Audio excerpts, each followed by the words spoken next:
Hi. What we did in the previous two videos, we discussed the cases of what two equations and two variables. Let's start with the cases of what three variables and three equations. Let's see how to solve them. Now, what if I give you one equation like this? X plus 2y plus 3z is equal to 14. There's a second equation and there's a third equation. You can see that the number of equations are equal to what number of variables. And I told you it becomes very easy to solve the equations when the number of variables and the number of equations are equal. Now, how do we solve them? Our first objective is to convert these three equations in two equations with two variables only. That means you'll have to eliminate one of the variables. It could be the x, y, or z. Fine. So, what should we do here? If you look at this one, let's try to eliminate z here. So, if you take these two equations and multiply the first equation, you take first equation as it is. It becomes x plus 2y plus 3z is equal to 14. Second one was 2x plus 3y plus z is equal to 11. Do one thing, multiply it by 3.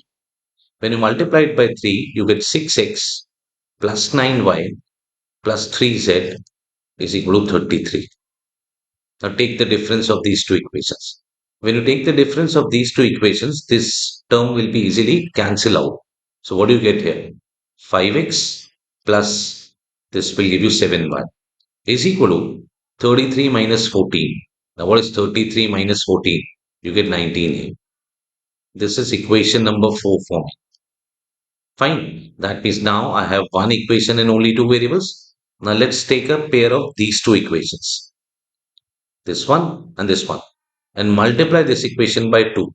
When you multiply this equation by 2, it will become 4x plus 6y plus 2z is equal to 22. And what was the third equation? This one. Here we have 3x plus y plus 2z is equal to 11. Now take the difference of these two equations. What will happen here? This term will be cancelled out. I'm left with what? X plus 5y is equal to 22 minus 11. That is 11. This is equation number 5 for me. Now let's try to solve these two equations because now I'm left with two equations and two variables. So how do we solve them? Let's try to use the elimination method. I'll take equation number 4 as it is and multiply equation number 5 by 5. So when you multiply this equation by 5, this becomes 5x plus 25y is equal to 55. Now when you take the difference of these two equations, you get 18y here. This will be cancelled out. 55 minus 19 will give you 36. So what do we get here? We get y equal to 2. Now put y equal to 2 in any of these two equations. When you put y equal to 2 here, what will happen? You get 5x plus 7 into 2 is equal to 19. Or 5x is equal to 19 minus 14, which is 5. So x becomes how much? 1. Now since we got the values of x and y, let's put it here to get the value of z. In equation number 1, I'll put x equal to 1, y equal to 2, so that I get the value of z here. Now this 1 plus 4 is 5, goes on that side.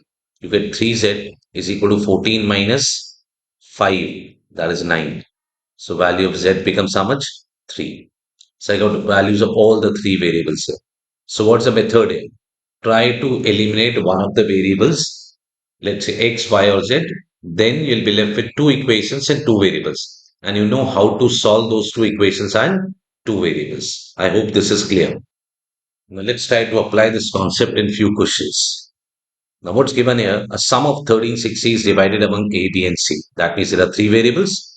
Let's say this share is small a, small b, and small c. The sum has to be 1360. What else is given? A gets two-thirds of what B gets. So how do we write it? A is equal to 2 by 3 of B. And B gets one-fourth of what C gets. So how do we write it? Something like this.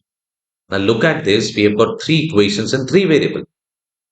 Now what's the question? What is B's share? What is B's share? So let's try to put all the values in terms of B. If you look at this equation, I can say that A is equal to 2/3 of B. So let's put the value of A here. You get 2/3 of B plus B as it is used ho jayega. What's the value of C? Look at this one. B is 1/4 of C. So can I say C must be equal to 4 times of B? I'll put 4B here. Now you're left with only one equation and one variable. When you take the LCM of 3, 1, 1, you get 3 here. This would be 2B plus 3B plus 12B is equal to 1360.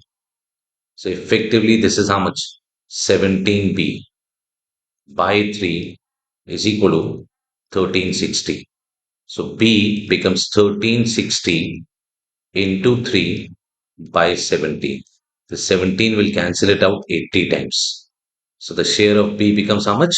240.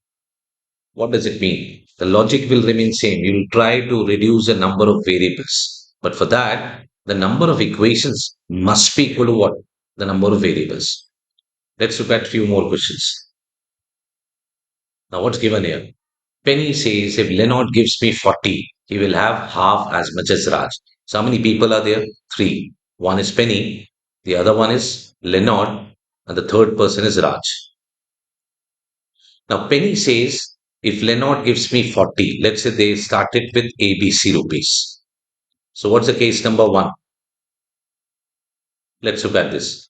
Penny says if Leonard gives me 40, that means Penny will have A plus 40 and Leonard will have B minus 40 now. Raj will have same amount C. If he will give me 40 rupees, he will have half as much as Raj. So indirectly, what he's saying, Leonard will have half of C. This is one of the equations. What's the next one?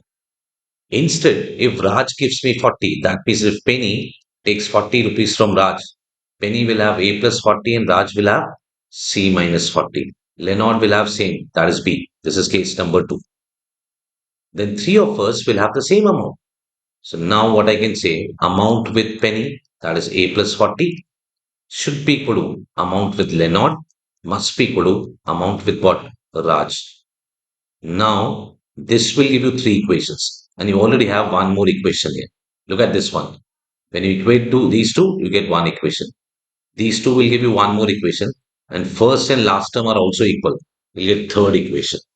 Now, what he's asking, what is the total amount of money that Penny, Leonard, and Raj have between them? Now, if you look at this one, A B minus 40 is half of C. So I can say that C is equal to twice of B minus 40. Now look at these two.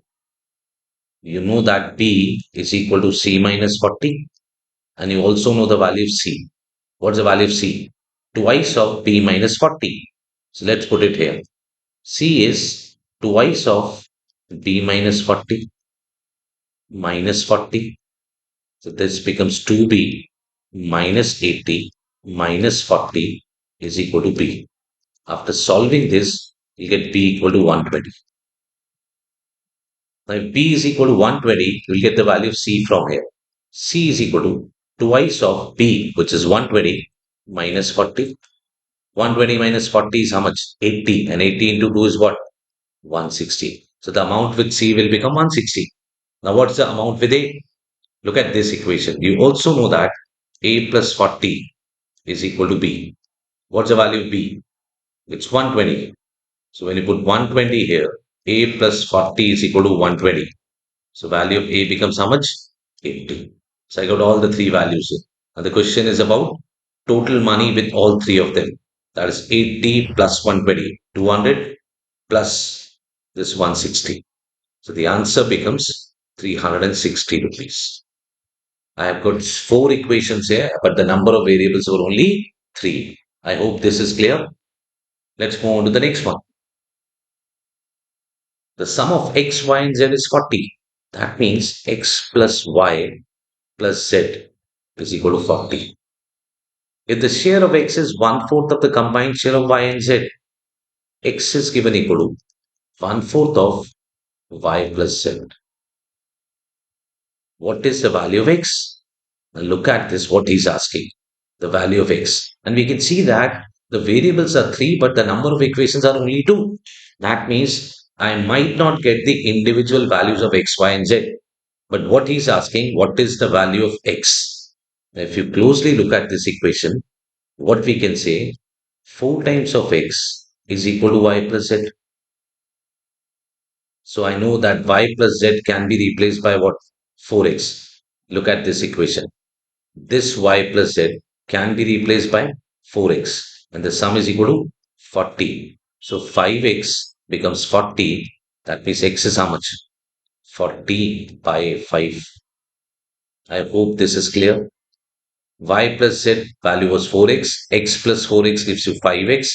5x is equal to 40. That means x is equal to how much? 8. Although there were only two equations and the number of variables were three. But he was not asking all the values x, y, and z. He was only asking what? X. That's why it was possible for me to find the value of x. But if he asks you what's the value of y and z, my answer will become cannot be determined.